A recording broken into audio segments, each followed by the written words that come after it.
Halo, selamat sore teman-teman. Perkenalkan, nama saya Mutik Mardiansyah. Dan pada kali ini, saya sedang merencanakan sebuah bisnis pada bidang IT, yaitu untuk web designer. Nah, ini adalah proposal bisnis untuk web designer dengan saya beri nama itu Desain Web. Nah, kita sedikit perkenalan dulu ya tentang perusahaan ini.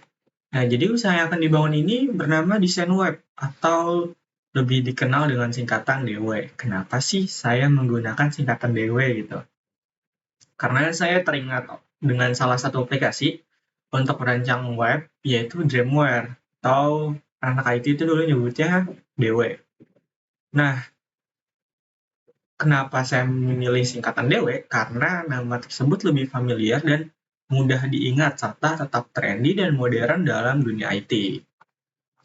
Ini adalah visi dan misi perusahaan saya. Kemudian kita lihat-lihat dulu nih untuk portofolio perusahaan saya. Jadi saya udah nyiapin portofolionya. Ini adalah portofolio untuk website travel, yaitu agen travel. Kita lihat-lihat dulu. Nah, ini untuk halaman loginnya. Kurang lebih kayak gini. Kemudian ini untuk sign up-nya. Lalu ini ada halaman home atau dashboard. Jadi saya buatnya ini di Figma, teman-teman.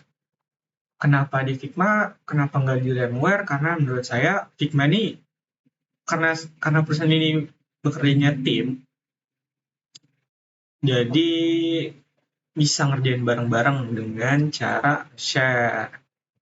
Jadi saya bisa langsung masukin email teman-teman saya di sini dan bisa diedit. Kemudian untuk kliennya juga bisa melihat secara real time. Itu bisa melihat secara langsung proses kerjanya hanya dengan di sini tanpa kalian itu perlu ngotak-ngatik atau cuma hanya lihat-lihat saja kayak gitu. Udah bisa dibilang ini untuk kita tuh bakal ngebuat secara lengkap sampai proses pembayaran. Namun pada desain web ini atau perusahaan saya ini tidak sampai ke bagian database-nya, kemudian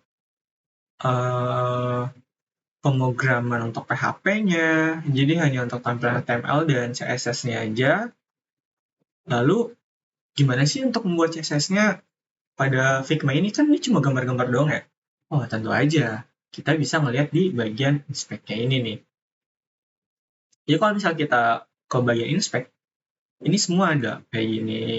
Nah, itu positionnya, kemudian panjangnya, lalu kalau misalnya kita mau warna ini kan bingung ya, ini udah ada tuh warna backgroundnya. Jadi ini untuk tampilan CSS-nya kurang lebih kayak gini. Ini semua udah ada di Figma, jadi kita tinggal slicing aja. Nanti tim kita yang bakal nge-slicing untuk membuat desain webnya gitu.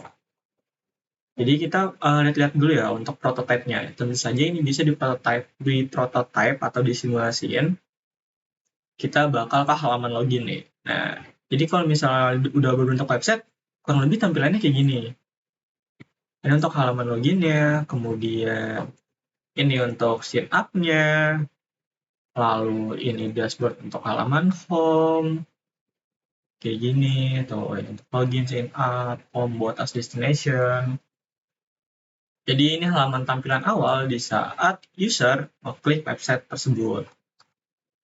Nah, kayak gini teman-teman. Bagus kan?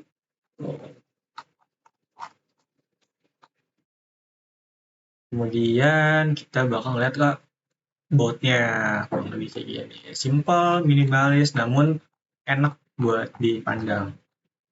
Lalu ini untuk destination-nya, yaitu untuk bagian destinasi kalian bisa mencari destinasi apa yang kalian pengen, yang ingin kalian tuju.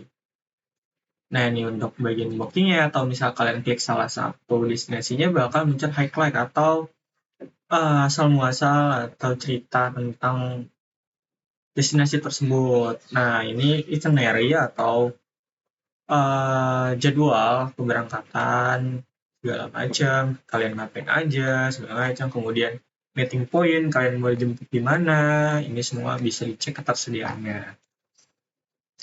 Lalu sampai di overview, kita bisa melihat tanggal berapa sih kita mau berangkat dan kursinya itu masih ada nggak sih.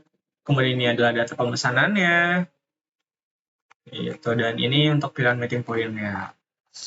Nah, ini untuk portofolionya. Jadi, kalau misalnya membuat ini, semuanya, foto-fotonya segala macam bisa dari sini. Dan jadi, klien kita hanya perlu untuk programming bagian database-nya atau back-end-nya. Jadi, ini hanya untuk front-end-nya, untuk UI-nya aja. Jadi, desain web ini hanya untuk bagian UI, tanpa masuk ke database dan lain-lainnya. Dan kita bisa konsultasi juga, dan itu secara free. Nah, untuk tampilan website ini kan komersil ya, kira-kira harganya berapa sih? Gitu. Tentu aja, kita tuh murah banget untuk masalah harga. Kalau website komersil kayak tadi itu, kita start from dari 1 juta. Nah, semakin banyak fitur, semakin banyak keinginan klien, tentu saja harga bisa berubah-ubah dan kita bisa negosiasi kayak gitu. Dan untuk pembuatan website organisasi dan forumnya start from dari 500.000. Untuk pribadinya sudah pasti 300.000 dan murah banget gitu kan. Kemudian pembuatan pribadinya 200.000 loh. Untuk forum-forum atau organisasi itu cuma 150.000. Untuk bagian weblog ya. Kemudian pembuatan program sederhana atau hanya tampilan HTML atau kayak semacam tugas-tugas kuliah gitu, itu cuma 50.000. Konsultasi IT dan scanning versi itu gratis setiap kalian membeli atau menggunakan jasa kita di antara semua ini. Dan tentu saja kita menjualkan aksesoris komputer loh. Ya gitu teman-teman. So, jadi buat teman-teman yang berminat atau ingin menggunakan jasa kita untuk desain website perusahaan kalian atau weblog pribadi kalian yang tampilannya menarik dan harganya murah, bisa langsung kontak kita di deskripsi. Dan bagi teman-teman yang ingin menginvestasi untuk perusahaan kita, bisa kontak ke bawah. Nanti kita atur jadwal untuk ketemu. Mungkin cukup itu saja tentang prototype, portofolio, dan gimana sih slicing-nya. Karena di Figma ini salah satu yang mendukung banget buat tim kita. Karena menurut saya, profesi ini bakal tetap terus ada, apalagi teknologi semakin berkembang ya kan. Dan tampilan ini paling dicari oleh para user. Kayak gitu. So, jangan lupa kontak kita di deskripsi. Saya Mutar Mardiansa, pamit undur diri. Selamat sore.